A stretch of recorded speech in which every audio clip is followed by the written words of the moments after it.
Hey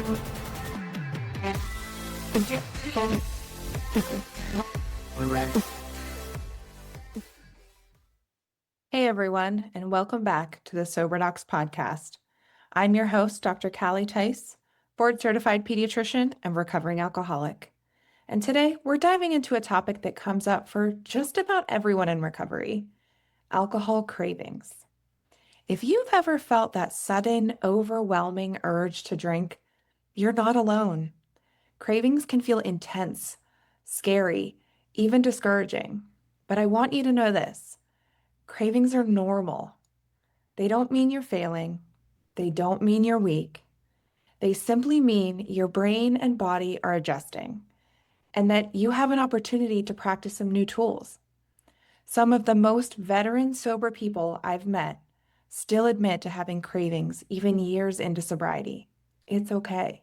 By the end of today's episode, you'll understand what cravings really are, what tends to trigger them, and most importantly, how you can move through them without giving in. So, what exactly is a craving? At its core, a craving is a strong desire for alcohol, triggered by a combination of brain chemistry, emotions, and habit loops. Here's the science piece. When we drink, our brain releases dopamine, that feel-good chemical. And over time, the brain learns to associate alcohol with reward, comfort, or relief. Even when we stop drinking, certain situations, or maybe even just the thought of drinking, can light up those old pathways, creating that pull that we call a craving. This makes us think that we need a drink to give us those old feelings again. But here's the good news. Cravings don't last forever. They come in waves. Most peak within about 20 minutes and then fade away like the ocean. If you can ride out that wave, you take back your power, which is something I think most of us crave on the sobriety journey. Now, let's talk about what tends to spark cravings. I like to group them into 3 buckets: stress and emotions, environmental triggers, and internal states. So, stress and emotions. Maybe you've had a hard day at the office or hospital, or you're feeling anxious and overwhelmed about the things going on at home. Or maybe you've encountered some old unresolved emotions. Alcohol used to be your go-to, so your brain now says, hey, this is what we usually drink. I know for me, this is my biggest trigger. Often when I would get home from work and walk into the house to find a never-ending to-do list, I would think about how I would use wine to make it all seem just a little more bearable.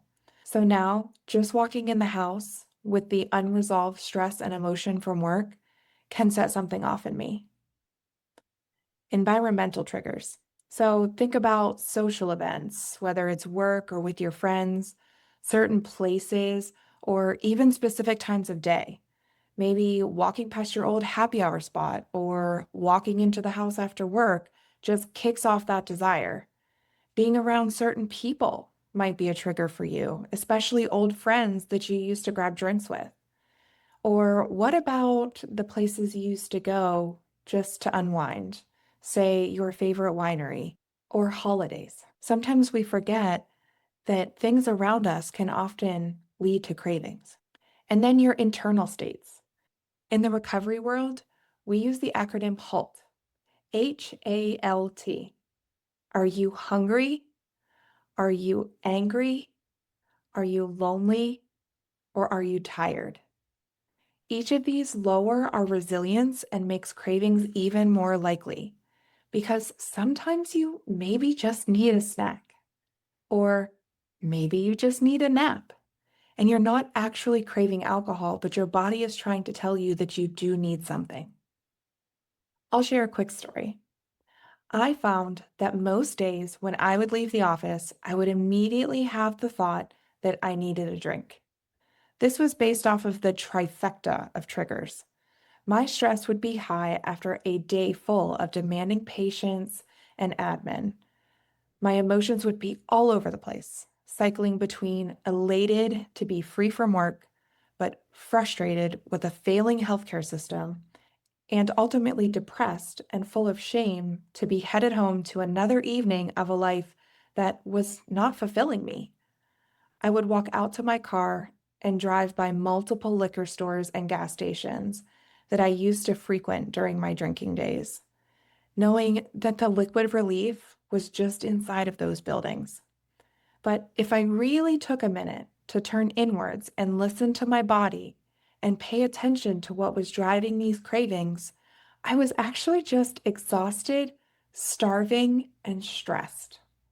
So, in an attempt to avoid many of these triggers on a daily basis, I started packing a drive home snack to combat that hunger. I would take an alternate back road home so that I wouldn't see any of those stores. And I would recite one thing that I was grateful for while stopped at every red light to try to remove the stress of the day. This example reminds us that we are human. Cravings happen. And when they do, we can overcome them when we're armed with the right tools. So let's talk coping strategies. What do you do once a craving hits? I like to think of having a craving toolbox, a collection of things that you can reach for when you're feeling a craving at the ready to help you navigate through this time. In my early sobriety, I even wrote down this list of tools. That way, as soon as I felt the urge creeping into my brain, I just had to open the list and pick something. No thought required, no emotions attached, just pick it and do it. So, here's some examples of tools that I often share with clients. Move your body. Go outside for a walk, hit the gym, turn on a yoga class from YouTube, or even put on your favorite song and dance it out. It doesn't matter. When you start moving, the craving tends to subside because your body seems to be distracted by the movement. Grounding techniques. Try the 5-4-3-2-1 method. Name 5 things you can see, 4 things you can feel, 3 things you can hear, 2 things you can smell, and 1 thing that you can taste. This brings you back into your body and out of that craving loop happening in your mind. It pulls you into the present moment of the here and now and not into the how would I feel if I had a drink. Breathing exercises. Let's try one right now. Inhale deeply for a count of 4. Hold for 4 and exhale for 6. Ready? 1, 2, 3, 4. Hold 1, 2, 3, 4. Slowly exhale 1, 2, 3, 4, 5, 6. Now repeat that 3 times. Notice how even a short pause can shift your state. There are even free meditation apps and channels to walk you through these types of exercises. It forces you to focus on the breathing or other parts of your body and takes you away from the space inside your head. And if none of that works, try distraction or redirection. Have a plan ready. Pick up your journal, read a book, fold laundry, go for a drive. Action breaks the thought spiral. Or maybe find a connection. Cravings thrive in isolation. Reach out to someone who understands, whether it's a friend, a coach, or your recovery community. Just saying out loud, I'm having a craving, can take away its power. And finally, long-term resilience. Take care of your body. Eat balanced meals. Get enough sleep. Move your body daily. The more stable your foundation on a long-term basis, the fewer cracks cravings can sneak through. So how do we reframe cravings? How do we think about cravings in a way that doesn't feel so negative? Here's a mindset shift that I love. Instead of seeing cravings as obstacles, view them as training opportunities. Every time you move through a craving without drinking, you're strengthening your sober muscles. You're proving to yourself that you're stronger than your urge. Cravings are temporary, but your strength is long-lasting. Learn to ride the wave of cravings. It may take you up and down. You might even crash and go under, but eventually you'll be strong enough to swim with the wave. So to recap, cravings are normal, but they come and go, and you can not only prepare for them, but move through them with tools like movement, grounding, connection, and self-care. Remember, cravings don't define you.